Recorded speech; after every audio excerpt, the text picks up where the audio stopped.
I'll just say it right now that Tyson's here, which is Hi, everybody. a first in studio and a second first in studio, Jesse, which is funny.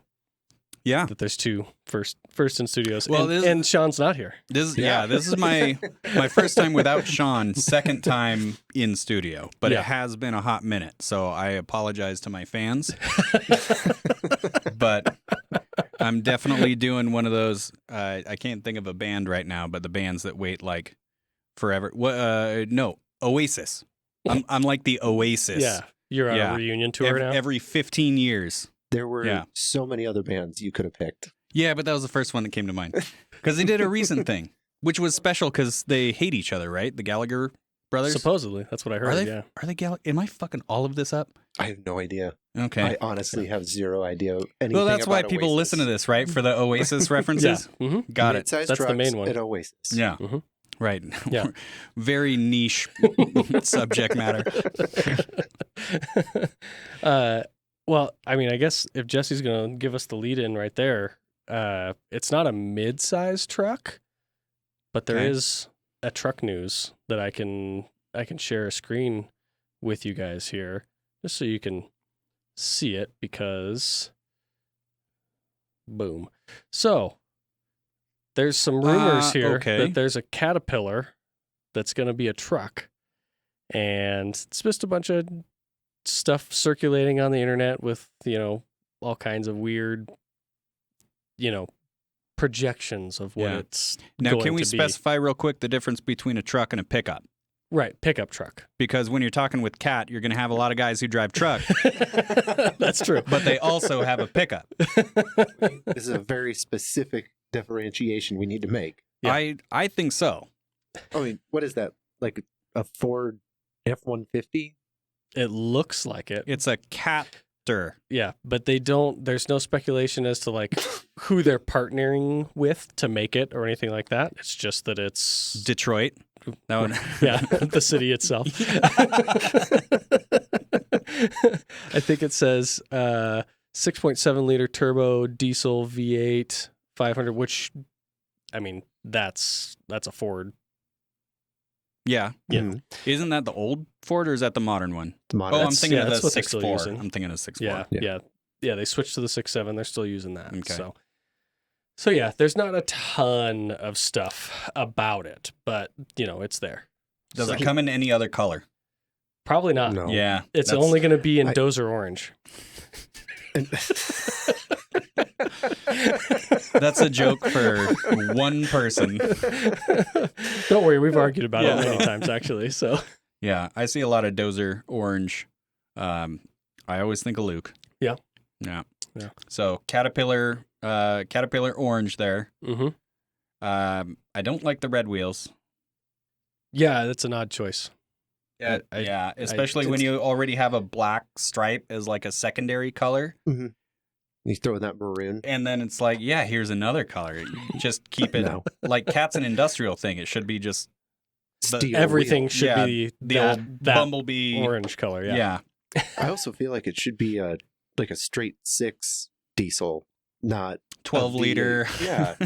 Like if you're going to be a Caterpillar tractor truck, you got to have a straight 6 or at least a straight inline diesel.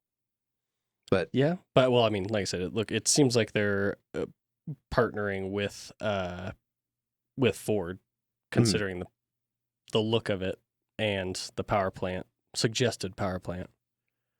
Surprised it's not like a Toyota crossover. Toyota using BMW stuff and Subaru stuff, and now we're using Caterpillar stuff. Yeah. So. Yeah, just a weird one that there's not a whole lot about yet, but I was just going to throw it out there just as a, hey, look at that. Well, it's intriguing. And I bet you there's a lot of construction guys out there that are going to buy the ever-living shit out of it. Oh, man, they have the biggest, greasiest boners for that thing. Yeah. They're not even going to wash hands after packing those bearings. Go rub one out to the old Caterpillar. And their big red wheels.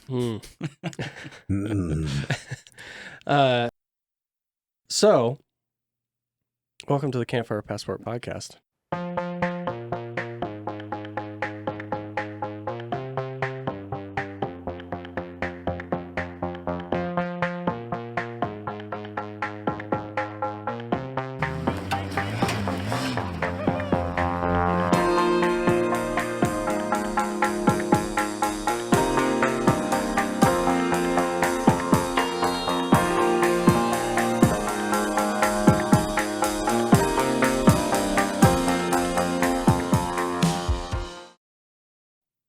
Thank you. So there we go. We made it. Do you guys want to talk about your experiences in the snow? Yeah, that I just had a good happened time the other day because Yeah. it was just Tyson's birthday. Yeah. Yeah. So the Sequoia being third in line on 35s, I did pretty good after you with 37s, after other Colin with 39 5s. Yeah. So the progression down, I mean, I was cruising. Just sitting on packed snow. Yeah, I had no problem. So Yeah, it was cool. great. I mean, other than me showing up with 0 fuel.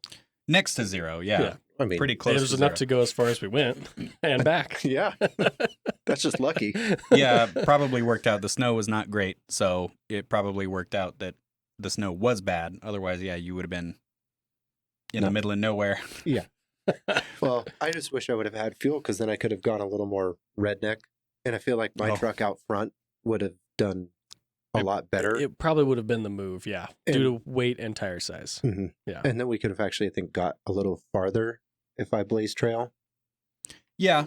My thought being the progression of tire size with Colin being up front, bigger tires, so you have the same size tires. Mm-hmm. You'd float, and then he had to leave, so then you could compact it down. And then, yeah, I think we would have gotten a lot further. So yeah, so it's Jesse's fault. It is. Thanks for bringing that adversity, bud.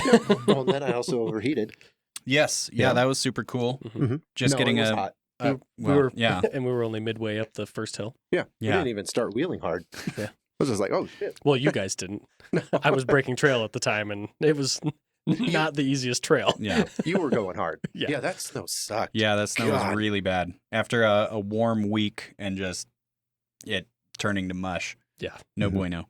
Yeah, that's valley snow. It very much was. Yeah. I've never been out there and had snow be like that bad. Just dense, wet. Yeah, dense, wet.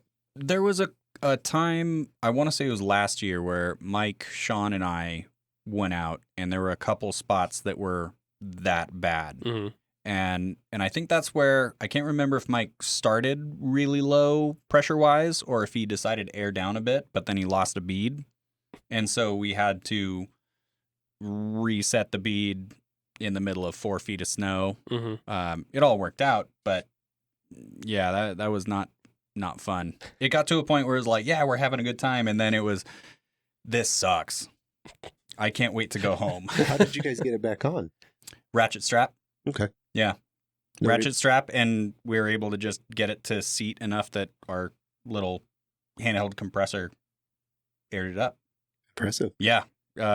Could not have been luckier, because that could have gone real bad. Yeah. He didn't have a full-size spare at the time either. He might correct me on that, but I don't think he had a full-size spare, so it was going to be leave it.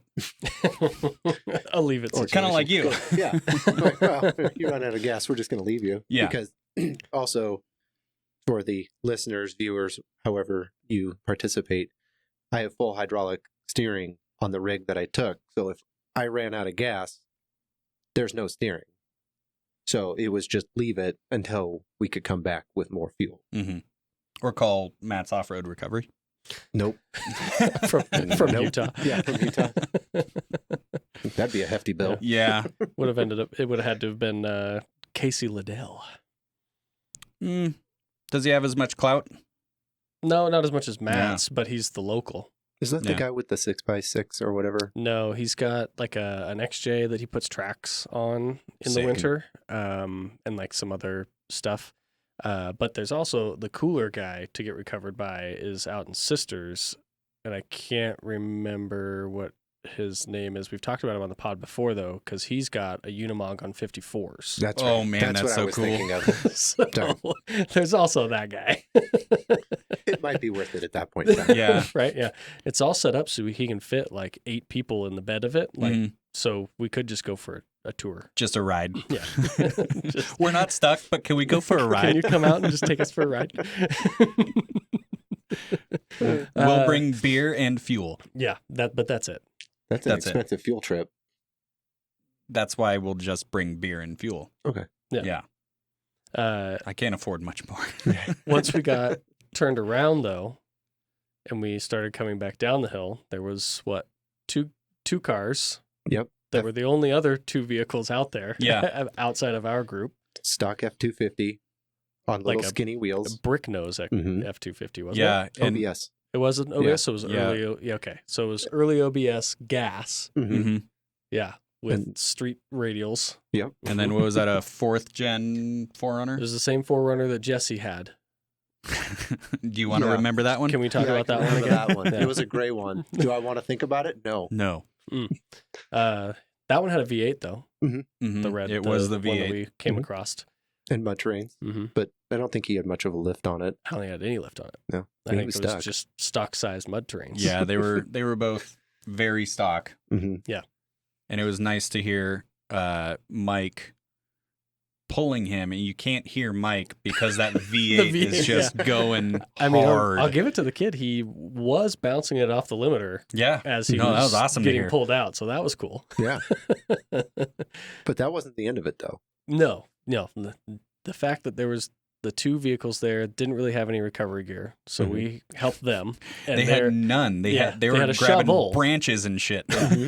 And then they were asking us as it got recovered what it would take for, them to just plow through that snow. And we had to break it to them that even 39s and lockers was not plowing through the snow. No. So unless you want 54-inch tires that are 25 inches wide. Yep. You're not getting over it. Yeah, we started explaining to him the Icelandic trucks. Yes. And I think one of them goes, "Oh, you mean a Unimog?" No, buddy. These are way cooler. I mean, there is Unimogs, but even that, without the right setup, would not have been super great because they can be quite heavy. So, but it was funny to see the F-250 get turned around and not get stuck when the 4Runner got stuck trying to turn around once we got it up to the flat spot. Yeah, twice. So, yeah. And Mike got stuck getting him unstuck. Yeah. I think the F-250 had the benefit of the skinny tires because it wasn't that deep where they were, so he was able to touch ground more. Yeah, I mean, that's my theory. Just the area got packed enough that he kind of was able to float around on it to get turned around. Yeah. And then after all that, we start going down the hill, and Jesse makes a field repair. Makes a field repair on a snowmobile. Yep. And he had just passed us coming down the hill, and he had mentioned to somebody that he was out there alone. And to Mike, because Mike was in the back. Yeah, he's like, I just bought this thing. The coolant or the temp sensor keeps saying it's running high, but I don't know. I think it's broken. And then so he passed us after we got those people unstuck. And then that's when I called you guys, and I was like, hey, I got to help this guy fix this thing really quick. And one of his gaskets where the resonator pops into the manifold had slipped out, and it was just ungodly loud. So as he God was intended, trying to take all the springs apart, and I just walked up and I touched it. And I'm like, it's not that hot. He's like, okay. I'm like, just gave it a big old yank, put the gasket back in place, set it back down. And he was like really going after it, trying to do some sort of big repair. And then my dumb ass just picks it up, pushes it back in, and move on. Yeah, so got him running again. But it wasn't the last time we'd see him either. It was hilarious because he passed us, and then Jesse comes up, I got another broken snowmobile. And it was that guy. And then, he went, got him back up and running, got him down the hill again, and then next time you saw him, the thing was seized? Yeah. He had fully seized it. So that coolant temp it was the only thing that was working. Yeah. So who towed him? Mike. Mike towed him? Yeah, because Mike was in the back, so we hooked him up to Mike. We had to get out of the way because other Colin had to get to wherever he needed to be. Yep. So that was fun. We're on the narrowest part where one side is a nice downhill into trees, and then the other side is a big uphill with no way to pull off, but we were able to get out of the way. And then there's another what was that, like 2015, 2016 or something, F350. Yep. And from Georgia. Yeah, from Georgia. Don't get much snow over there. Yeah. Nope. And he was stuck. Do you remember asking that kid on the snowmobile, does that thing have neutral? Oh yeah, because we were asking if he could get towed out, you know. So I said, "Does that thing have neutral?" I don't know shit about snowmobiles other than they seize a lot. All the ones I've had firsthand experience with seize. So yeah, I asked, "Does that thing have neutral?" Because I think I was going to tow him out initially, and he said it had a CVT. And I'm thinking, a rooftop tent? Yeah. I mean, he didn't specify. It didn't look like it had a rooftop tent on it. Yeah. Didn't look like it had a roof. But that's why I got glasses. So I could see that, yeah, sure enough, it didn't have a roof. So I figured he meant the constant variable transmission, right? That's what it means. And I went, do those have neutral? It's constant variable. Does it vary into neutral? I don't fucking know. Answer the goddamn question. Does it have neutral? Yes or no? Yeah. So all that information he gave, turns out it did have neutral. Mm-hmm. Yeah, which I would have said yes in the future. Same amount of letters. Yes, CVT. Well, less. It's easier to say yes than CVT, though. Fair point. I'm just all about efficiency. Yeah. Yeah. So I yanked the Ford out from being stuck, and we let him by because he was facing the wrong way, so that he could go up to the flat spot and turn around. So we waited for him, and then we all finally got out. Then I followed Jesse to the trailer to make sure he didn't crash and die on the way back to his trailer. Driving, 40 miles an hour?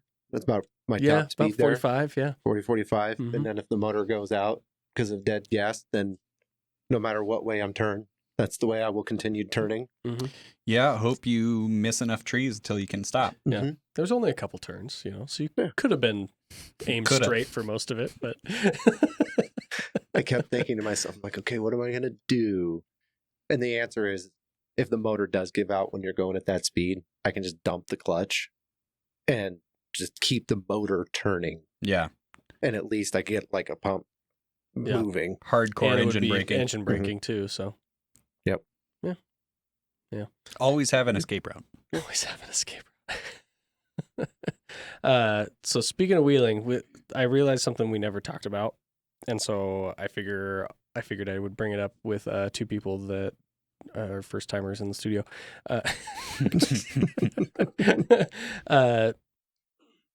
The Descent Off-Road LC250. Tyson, I'm sure, has not seen it. I don't know what any of those words in that Jesse, sequence means. You have seen it. What color is it? It's the like mint teal seafoam, however you want to call it. Yeah. Dozer mint. Green color. And it's on 40s and portals. And it did Fordyce. Like what part Fordyce? The whole thing. They did a whole thing? Did the whole thing. So it doesn't have a front locker because they don't make them for it yet. But it, like I said, it does. Oh, good loading. It does have portals, 40s, armor. As you can see, the Stellar Built 4Runner was there with them as one of the sport vehicles, and a Gladiator. Did it make it out with both taillights? It did, yeah. Nice. How many fuel filters did it lose? Whose was it? Oh no, that was a different video I was watching. That wasn't. There was somebody else that had that, but different video. It did pretty good. Windshield 1, that big V notch, he needed to put a strap on it because it was lifting a tire pretty bad, and they could not get it to like settle down. And the rear, where that bumper, when you see the backside, it's got like a bumper with a little kick out that kind of protects the back corner there. That was like up against a rock. So they put a strap on it to get the front end down and kind of pulled it through. But he did do the rest until Winch Hill 5. And he was literally 100 feet from being done with the trail, broke the rear axle. Oh, which shit. kind of impressive considering it's got portals. Mm-hmm. So there was a lot of stress on said axle shaft to go through the portals and still break the axle shaft. But and not knowing about this build, this is the stock rear end. Yep. Mm-hmm. Yeah. Yeah. Basically, it's got portals. Mm-hmm. So it's got the 74 weld portal kit. It's got Icon suspension setup, the 40s, some body protection, and then like a overland type build out in the back. Mm-hmm. It's got like one of the Dometic drawer fridges, which is dumb, but a drawer setup, in the back. So but yeah, not even gears. It might be geared. They didn't really. I don't know like a ton about it. Like I Okay. haven't investigated a ton because it's like I think they're cool, but I'm not like obsessed with these. I'll be honest. Like when I see them out and about, it's totally under my radar, and then I pass one and I go, "Was that one of those new things?" And yeah, I think it was. They're bland. I'm sorry for all the people who do really like them. I really like them. I think they're bland. I think that's better than being, I mean, it's not a PT Cruiser that's like, we're going to redesign the shittiest car ever made. I was going to say, like, it's not the trash can on wheels that they call the Cybertruck, which is the inverse of what... There's bland and then there's Cybertruck. There's bland and then there's low resolution bland. It's like if something had 3 polygons in real life. That's what a Cybertruck is. Yeah. What I do like about this video, though, and I'm going to have to watch all of it, but it's kind of cool. 2 videos. There's actually. 2. Yeah, it's separated in 2, but it's cool kind of watching IFS versus solid axle because you have 2 very comparable rigs on the same trail.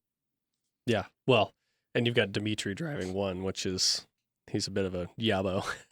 he likes to throttle that V8 a bit. I mean, that's what they're there for, right? Yeah. Right.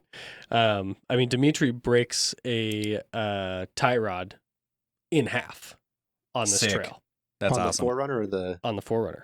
Nice. So, and it's a 1/4-inch DOM tie rod, and it literally snaps in half. Holy shit! So they repaired it once.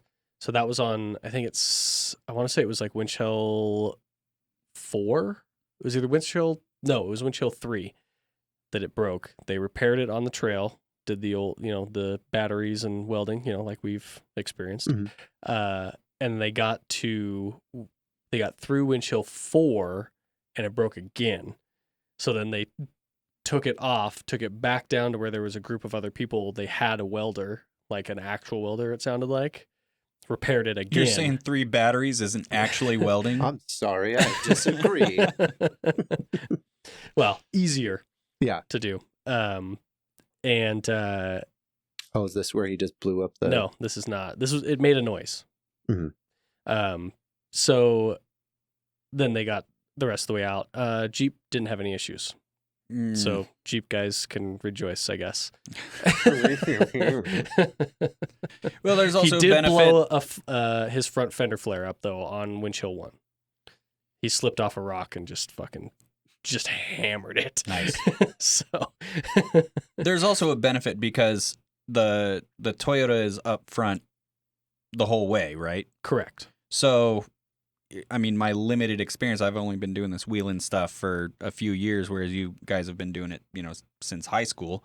And following and seeing the different lines that can happen, I think that is a huge benefit to being the person in front and just saying, that looks like a good line. And then you slide and all of a sudden the line is gone and you have to salvage whatever you have or where are you going to go now? Yeah.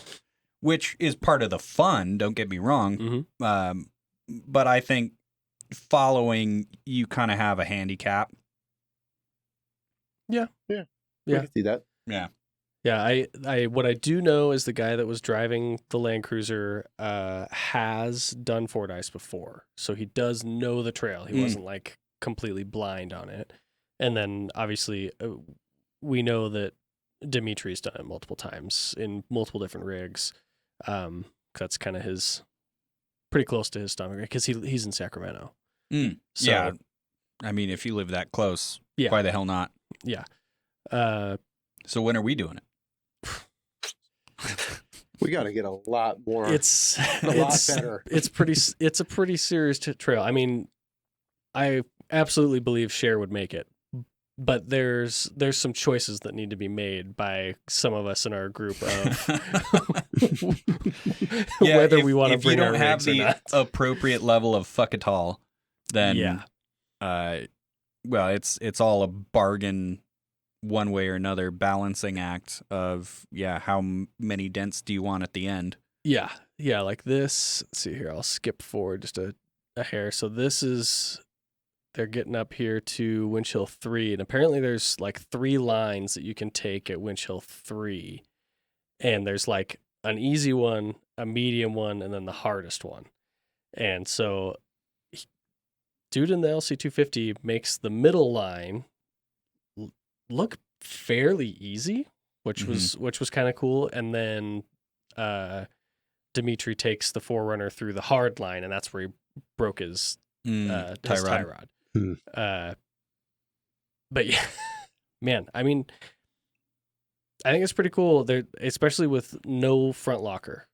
The fact that is he super impressive. Made it through. I mean, yes, it is on 40s, it is on portals, but the amount no front locker changes things. I can personally attest to it after adding the rear locker, going to do our run at Klein, still not being able to do, some of the lines that I've recently done with the front locker. Yeah. Is just, it's insane. It's almost like the amount of improvement I would almost say is worth doing first, but I know that logic doesn't track because then you don't have anything in the back, and then you're just dragging ass. Yeah.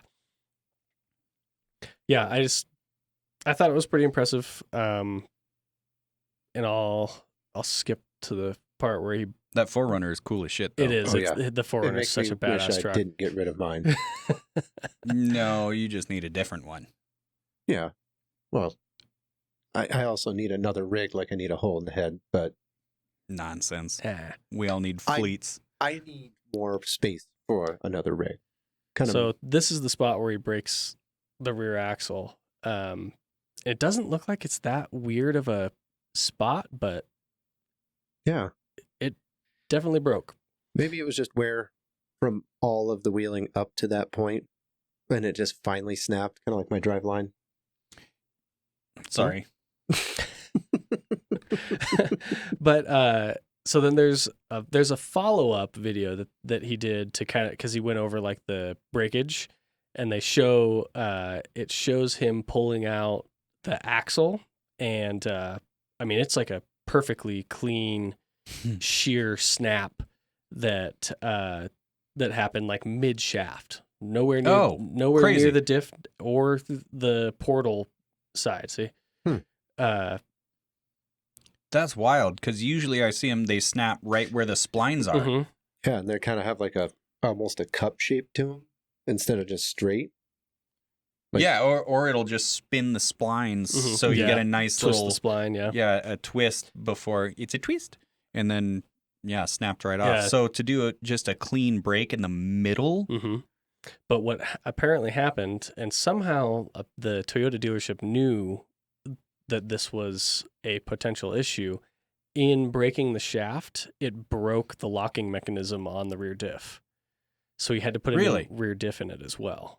So it's some kind of shock load of when it happened screwed up the diff itself as well. Interesting. So that could be a bad flaw in how they're built for people down the road if they're going to break a shaft and then have to also do a diff every time they break a shaft. That's going to be, I mean, obviously this is so early on in this, in this vehicle. We don't know if that's just a situation for this guy or if that's going to be like something that is a regular. Yeah, we need occurrence. more people breaking shit. Yeah. The only other thing that apparently happened to it, I'll go forward a little bit here, is this tie rod mount, the link mount on the like right on top of the diff or right next to the diff, it like crushed somehow. So you can see it like collapsed completely. So and that was just from wheeling? Just from that trip. So I don't know if it like it can flex further than what that link was going to allow it. And so it just crushed the weakest it found piece. Its way. Because I mean, it's not like that tab looks real stout to me. No. But that's the only issues it had. Man, look at that droop. Impressive. Well, 4 inches of that droop is portal. Oh, good point. Good point. Yeah, I already forgot about the portals. Yeah. I was thinking today that it would be really cool to come up with, I think I've talked about this before, right? Maybe not on the podcast, but an electric portal, like a motor. So basically do like the per wheel electric car motor. Yeah. But have it be built in to a portal. Yeah. Okay. So, how people can put tracks on something, just a different thing. Then you don't even need drive shafts. Mm-hmm. You don't need axles. Well, you need axles. You don't need CVs. Who needs axles? CVs. Yeah.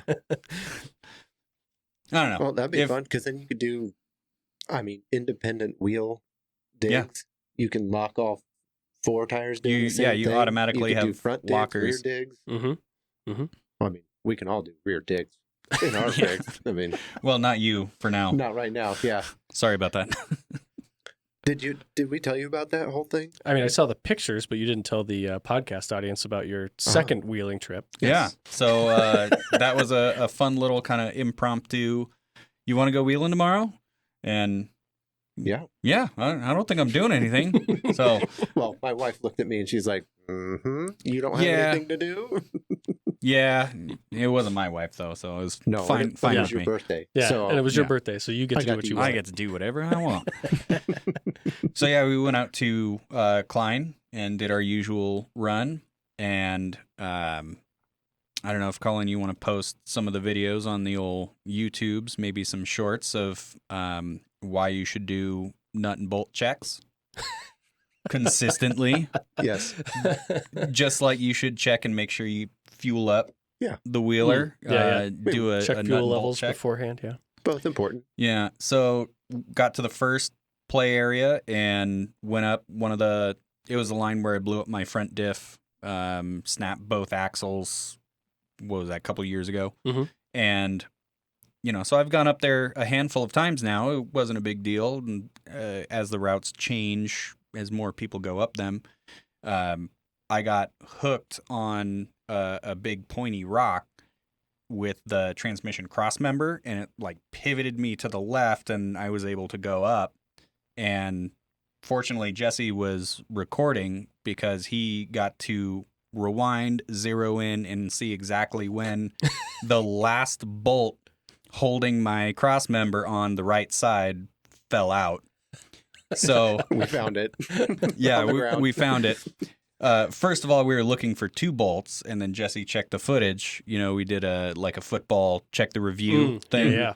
And or VAR for the other football. Okay. Yeah. Yeah. For actual football. Yeah. Checking for offside. And Jesse confirmed that no, there was only one to start with. There should be 2 for our listeners who aren't familiar with. So you had sheared one off already somewhere. No, it was out. Yeah, it fell out. There's nothing there. Cool. Yeah, so do nut and bolt checks. That's very, very smart. I'm pretty happy about the way we fixed it. Yeah, definitely a good trail fix. Jesse was able to find some nice scrap 4x4s that someone had discarded, and what would you say, 10, 12-foot log. Yeah. Used it as a nice big lever and forced it back in. And forced it up, and I was able to get one of the bolts back in.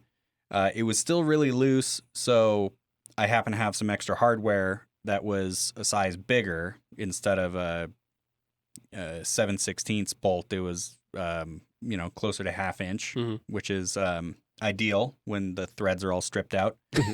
And I just cross-threaded them both in. What you call it, farmer Loctite? Farmer's Loctite. Farmer's Loctite, yeah. Gave it a good slap, said that's not going anywhere.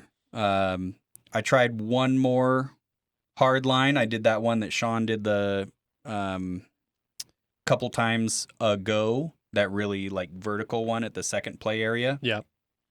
And I just said, okay, I did that. That's as far as I'm going to push this field repair. Yeah. And yeah, that was a good time. I mean, you had already done that one too. Yeah. So, but not with half of my cross member. Yeah. Which is the transfer case mount as well. Yeah. For that, right? Yeah. So yeah, there's some. Saw it. When it came off, I was like, Tyson, stop. Yeah, my shifter, because it's a manual, dropped about 4 inches. Oh, yeah. Noticeable. Like, that's a weird feeling. What's wrong? Oh, it's all hanging down, hanging in the breeze. I tried a couple lines that were a little more spicy. Extreme. Yeah, a little spicy. Like sitting in the truck just vertically. Like, okay, can I get traction finally? I never made up either of them. I was kind of depressed about it, but you got to try harder things to get better. Yeah. But did you get up that crazy line that I'm sure Tyson showed you, that he got share up last time we were out there? Well, I saw some video of Tyson taking your truck up it. But so that's... he was the first one to do it. Okay. I was the first one to attempt it. Yeah. And I broke Jesse's truck. In your defense, I was like, just give it a good bump. I gave it a good bump, and the rear drive shaft came flying off. Exploded a U-joint. Yeah, but that was okay. I'm okay with it. Yeah, as far as the damage goes, I don't think we could have gotten luckier. Yeah. Because there is like, when I break shit out there, it's usually pretty severe. Yeah. Where, I need to borrow your diffs. Yeah, diffs, axles, and oh, good, Jesse brought a trailer. I'm going to use that. And we have to tow you out of there faster than what we think so we can keep breaking through the binding. Yeah. Because we just used, for my driveline, a ratchet strap and just ratchet strapped it up. Just hung it up. Front wheel drived it out. Let it spin in there. Yeah. Because we didn't bring any tools. That was the other thing we did wrong. Yeah, I figured, hey, I'm going with Jesse. He's going to have tools. Right? Yeah. All the tools are in the truck. Yeah. At the staging area. And I looked at my toolkit in the Sequoia, and I was like, that's heavy. I don't really want to move it. I don't need that. Yeah, so we made do with a pipe wrench. That's what I was able to cross-thread those bigger bolts in with. I do want to say driving Jesse's truck was pretty cool. I've never driven anything with hydraulic steering before, and that was a super weird feeling because I'm used to share an experience in itself. with normal power steering, and I can feel like the terrain, the rocks, and the things where the steering or where the tire is going to bump into something, and your steering is limited. Then the hydro, it's just like, nope, you're turning. It doesn't matter, you're turning. So the feel, it was almost like I couldn't actually feel the rocks and the line that I'm used to. And then it's also twice as fucking wide. Like 84 inches wide. Huge compared to my itty bitty XJ on stock wheels. Like I just have inch spacers on them to clear the 35s. Yeah. So it was a huge different experience in trying to take a line. Because I started taking the line I did where I actually made it up the last time in share. That didn't work. And then I broke his truck. So to the hydro point, or the hydraulic steering point, is that the way I described it to Lauren is that when you have typical mechanical steering, you have input from the road or your terrain. Yeah. And with the hydro steering, the only input that comes into that steering is from the driver. So it's way different. And it's like driving down the road, in a turn. Ruts kind of guide you a little bit. Not in hydro. It's like you got to be turning it. And if you turn it too hard, all of a sudden it really turns and you're moving quickly in one direction or the other. Darty at It's speed. Yeah. That's why 45 is kind of like I'm okay with this. It's safe enough. It's safe enough. Okay. I'm not going to take my daughter that fast or the kids in the car that fast, but. Yeah. No one you want to expire early. Mm-hmm. I don't know what that says about me. I'm okay. Well, I was just something I just thought of. Let's see if I can find it. That teal color of the LC 250 reminded me of this. I want to show. Jesse may have seen this truck, but Tyson probably hasn't. I would guess, but. Pretty cool. Whoa. Yeah. Toyota here. I mean, it's almost Jesse's truck, but it's got an extra cab. Mm-hmm. And it's a lot cleaner.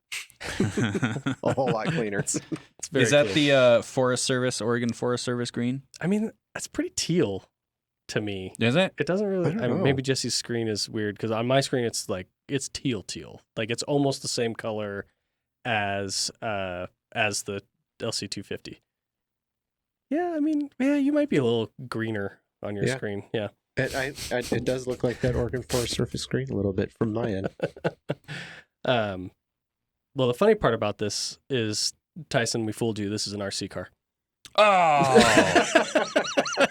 damn it! It's like that. What's it called? Tilt shift. That effect that makes normal things look like toys. Mm-hmm. Yeah. Got him! Ah, son of a bitch. So that's a pretty fucking good RC car, Right? man. Yeah. Well, you can kind of tell because Toyo Open Country does not make that size of a tire. They don't make a 42. Well, I don't know that. Well, I don't know that either. This is my thing. I just say stuff that's complete conjecture and Okay. say it as truth. All right. But Well, I'm what not do you going to mean? feel like an idiot for not knowing that. I know. This one, it's got a driver. What do you mean? That's real. See the driver? He's I mean- driving. He's driving that thing. What? So how big is this thing? Like, what's the scale? What scale is it? I don't know the scale of RC cars. I don't know. Everything's in Japanese, so Oh man, that's how you know it's good. that's awesome. I mean, it's like the typical size, like a 110. See, if you showed me that, This You're like, one's pretty obvious. that's a big fucking bush. Yeah. Yeah. This one, there's a couple of pictures on here that are pretty obvious. But like this video, that's pretty obvious. But Yeah. that one picture, No, it has to have gotten so many people because that singular picture looked crazy. Oh man, that's awesome. So yeah, I think that's funny. So I guess we'll let the audience know now that Tyson had a great idea for this podcast, which was, because he's not on social media, is we need to How can you fool me? see if we can fool him. Turns out very builds easily. and whatnot. All it takes is a green Toyota RC Oh, that's a car. cool truck. You know what? It is a cool truck. It's just very small. There is something that doesn't have any pictures. I'm curious if Tyson. Well, I don't have any pictures for it. Are we gonna do like 21 questions? I'm just gonna see Ooh. if he finds this to be real or not. Okay, so you're gonna describe something. I'm gonna to me. describe something Okay. to you here. So it's a Jeep TJ. Okay. Okay. And it has full Hummer, like Humvee, Mm-hmm. portals, Mm-hmm. suspension, Okay. and whatnot underneath it. LS. Okay. What do you think? Does that sound real or does that sound fake? I mean, that sounds like someone had a shitty Hummer and a TJ. And an LS laying around. And is his name Mike? No. Okay. His name is not Mike. I'm going to say that sounds just crazy enough that someone would do it. Okay. That's because it is. Okay. Yeah. It is not done. Okay. It's well, not, that's why you don't have pictures of it. I mean, shit, it's not even close to done. But this is a project that Dirt Lifestyle Nate is doing with his old TJ. So he's got this old TJ body that had it had a Volkswagen TDI in it, and it was like his first crawler basically that he built, and he's finally going to get back to it now. See if I can find the preview video. And he's bought a whole set of Humvee suspension and stuff, and he's going to put it underneath there and do a bunch of stuff. And he says he wants to have it be like kind of an Ultra 4 car, but like a weird, like kind of a weird Ultra 4 setup. Correct. I'm curious of what he's going to do with, I mean, being that the TJ is a unibody, right? No, TJ is frame. Yeah, frame on Okay. body on frame. Yeah. Mm-hmm. So that makes it easier. He's going independent front and rear with the portals. With portals, yeah. Rather than just converting the axles to portals. Well, the axles are long gone. Well, that would make sense. This thing does not have axles on it. I think Mike, having already done the LS in a TJ, that was an easy. I mean, the LS was not the deal breaker.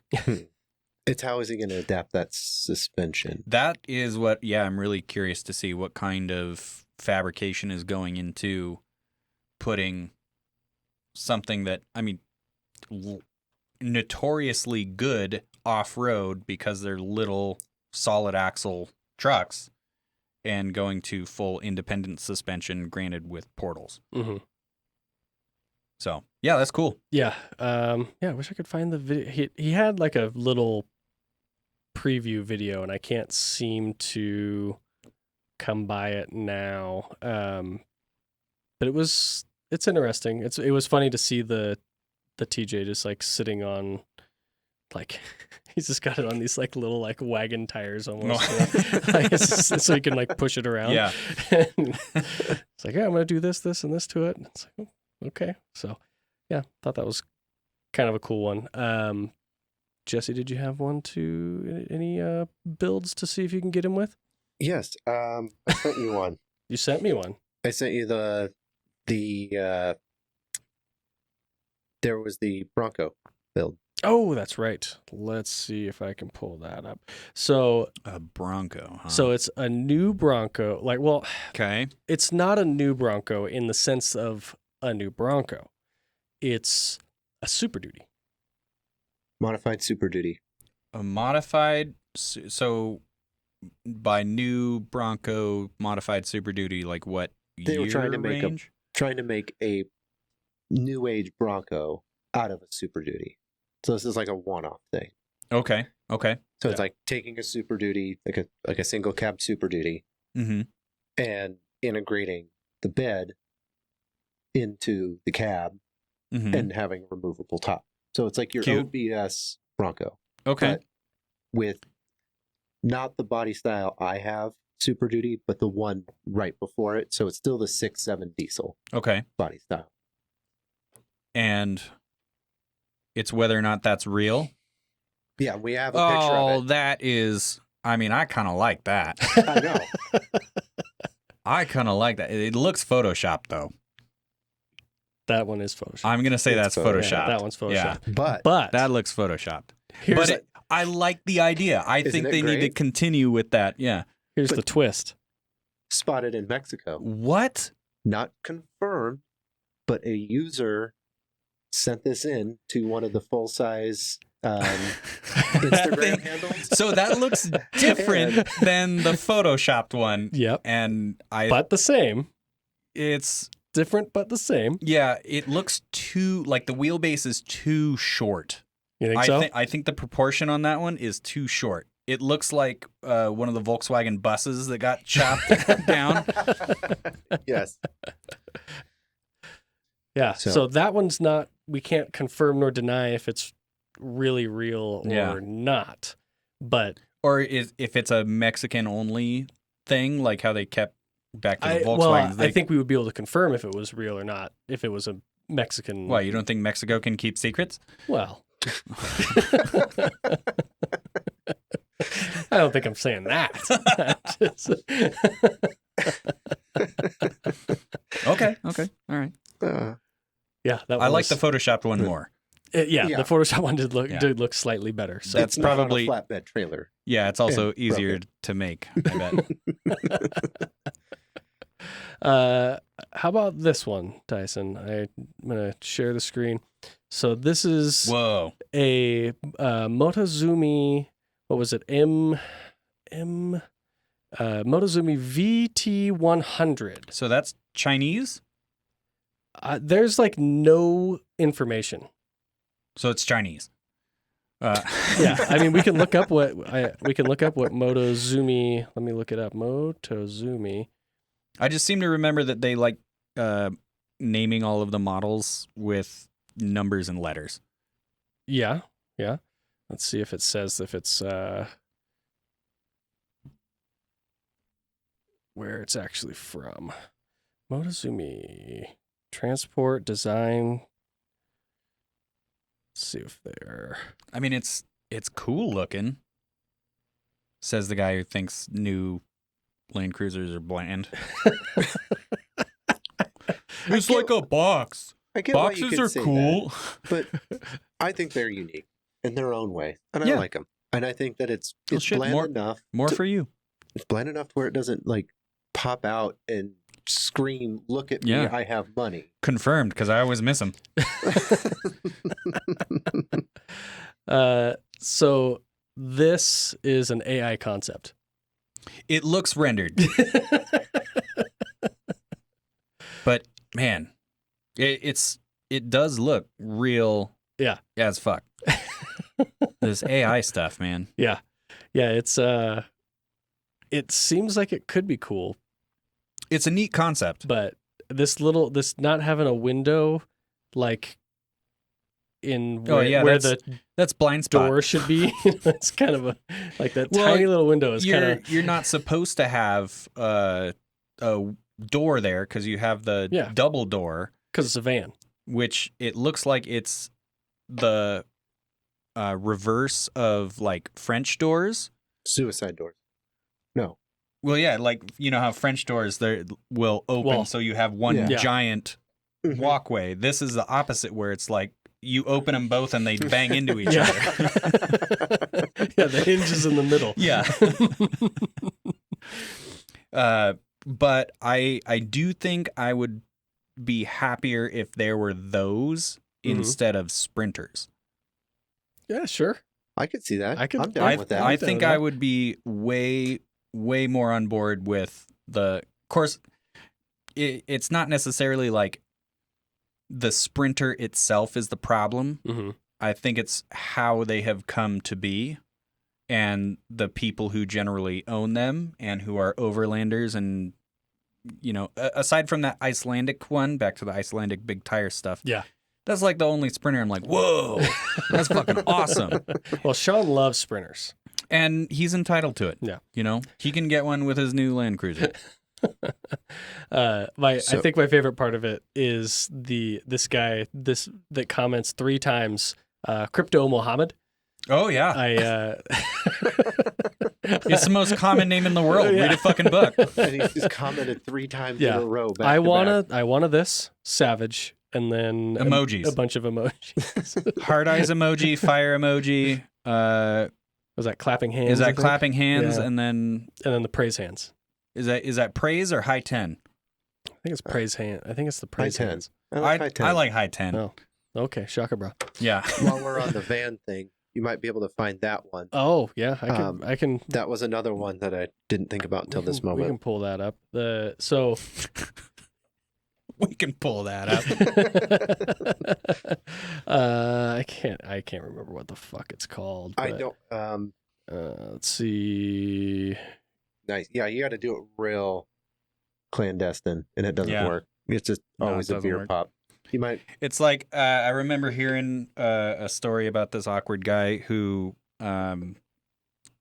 he was at a family gathering or something like that, and he had to rip ass, but he didn't want to be awkward about it, so he decided he was going to cover it up with a cough or a fake sneeze or something. Mm-hmm. So he ends up just going. So that's like a meme now. Is there like tons of people do it? Like the cough and fart. They'll make like or some other sound. Like there's ones like because kid will like drop a book on the floor like so in you class. Just get all of the attention to you and then rip ass. Yeah. I mean, tale as old as time. So Wickner. Weekender. Oh wow, I was trying to get way too tipster with that. Weekender. Before we get started looking at it, yeah. Thank you. So Kia makes, well, that's an SUV. That's not the same thing. That's not the same thing. I want to say I remember seeing these concepts just on the internet. Okay. I don't remember. I mean, it's so easy to do AI renders anymore that look that bad. Well, here's the fucked up thing, okay? That looks cooler than a Cybertruck. It does. Oh yeah, I'll give it that. That's not that hard. I know, but the point is that look better and more useful.